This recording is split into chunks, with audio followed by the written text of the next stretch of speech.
Hello everyone, today we will do the next poem of 11th CBSE board, The Laburnum Top, written by Ted Hughes.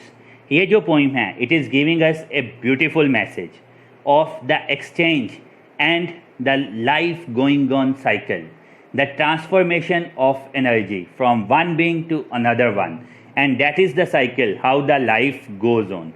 This poem describing a relationship between a laburnum tree and a goldfinch bird. Let's see the poem and try to understand it.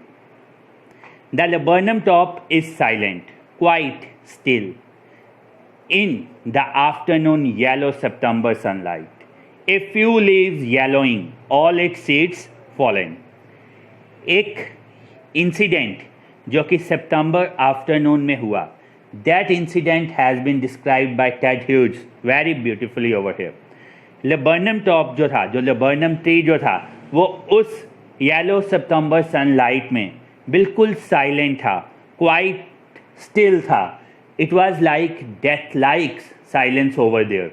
वहाँ पे कोई movement नहीं थी, वहाँ पे कोई और आवाज़ नहीं थी, तो वो बिल्कुल साइलेंट वहाँ पे लग रहा था. जो उसके लीव्स थे दे वर येलोइंग, और उसके जितने भी सीड्स थे दे हैड बीन फॉलन. वो सारे के सारे लीव्स उसके वहाँ पे जो सीड्स थे वो गिर चुके थे. अब यहाँ पे नोटिस करने वाली बात है कि जो लीव्स थे उस ट्री के वो भी येलो थे, और जो गोल्डफिंच बर्ड है उसके जो फेदर्स होते हैं, जो विंग्स होते हैं, वो भी जो है वो येलो कलर के होते हैं. So it was the best place for that bird to build a nest, कि वहाँ पे वो अपने बच्चों के लिए जो है वो नेस्ट बना के उनको छुपा सके ताकि किसी भी खतरे से बचा जा सके. So till the goldfinch comes with a twitching chirp, a suddenness, a startlement at a branch end. लेकिन वो जो साइलेंस था ना, दैट वाज टेम्परेरी, वो परमानेंट साइलेंस नहीं था वहाँ पे. और वो साइलेंस जो था, हाउ डिड दैट ब्रेक, वो कैसे ब्रेक हुआ, जब गोल्डफिंच बर्ड जो थी वहाँ पे आई with a twitching chirp. Twitching होता है विद ए सडन जर्क, जब वो जर्क के साथ, सडननेस के साथ, स्टार्टलमेंट मीन्स शॉक, और आके वो ब्रांच एंड के ऊपर, वो जो टॉप पे लेबर्नम टॉप की ब्रांच थी ना, यहाँ पे उसने अपना नेस्ट बनाया था. जब वो चिर्प करते हुए वो अपने साउंड के साथ वहाँ पे आके बैठी, तो वो जो साइलेंस था वो वहाँ पे जो था वो ख़त्म हो गया. वो जो एक डेथ लाइक साइलेंस था, that has been converted into an active energy. Then sleek as a lizard and alert and abrupt, she enters the thickness. उसके बाद उस गोल्डफिंच बर्ड ने क्या किया, sleek means smooth, smooth as a lizard and alert, alert ताकि उसके बच्चों को कोई खतरा ना हो. abrupt means quickly, she enters the thickness, thickness of leaves. वो जो ट्रीज के लीव्स ना, यहाँ पे अंदर उसने अपना नेस्ट बनाया था, वो बहुत स्मूथली, बहुत क्विकली और विद अलर्टनेस वो वहाँ पे अंदर एंटर की. एंड ए मशीन स्टार्टअप, ये देखिए एक कंपैरिजन किया गया है, यहाँ पे मेटाफोर यूज़ किया है, आपको मैं बाद में बताऊँगा. ठीक है, कि एक जो मशीन थी वो स्टार्टअप हो गई. कौन सी मशीन स्टार्टअप हो गई, of chittering and a tremor of wings and trillings. ठीक है, वो मशीन किसकी थी, वो जो बच्चे थे उस गोल्डफिंच बर्ड के, वहाँ पे वो जो बच्चे थे, जब उन्होंने अपनी मदर को देखा, then they started chittering, they started making sounds and a tremor of wings, they started shaking their wings and trillings and making different kind of chipping and noises. So that silence and dull boring bird, that dull and boring tree has been converted into an active energy, into an activeness.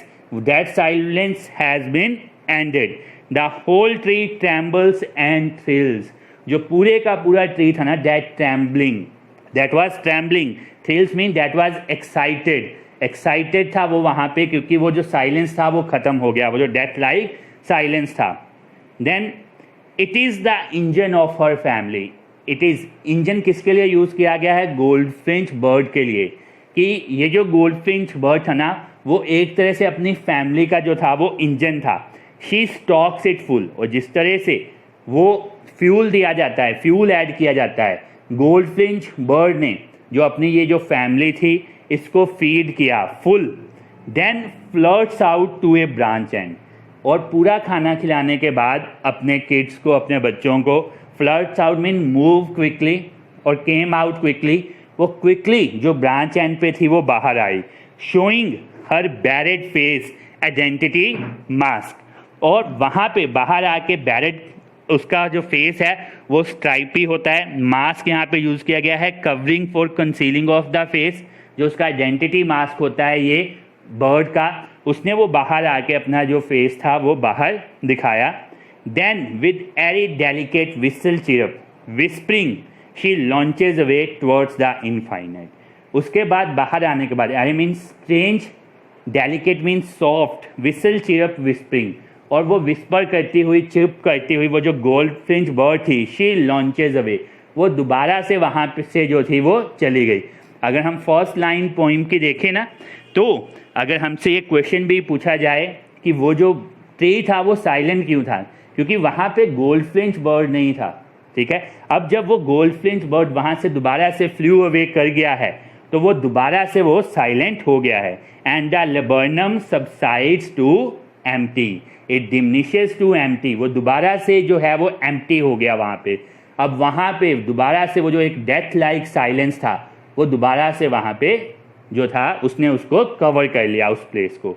So this was your poem, जो कि हमें जो है वो एक life cycle, जो exchange, जो transformation जो है वो उसका मैसेज दे रहा है कि किस तरह से जो लेबर्नम टॉप जो था वो साइलेंस से जो था वो एक एक्टिवनेस में ट्रांसफॉर्म हुआ, और दोबारा से उस एक्टिवनेस से, उस एक्टिव एनर्जी से दोबारा से वो वैसे ही दोबारा से डल और बोरिंग जो डेथ लाइक साइलेंस था उसमें कन्वर्ट हो गया।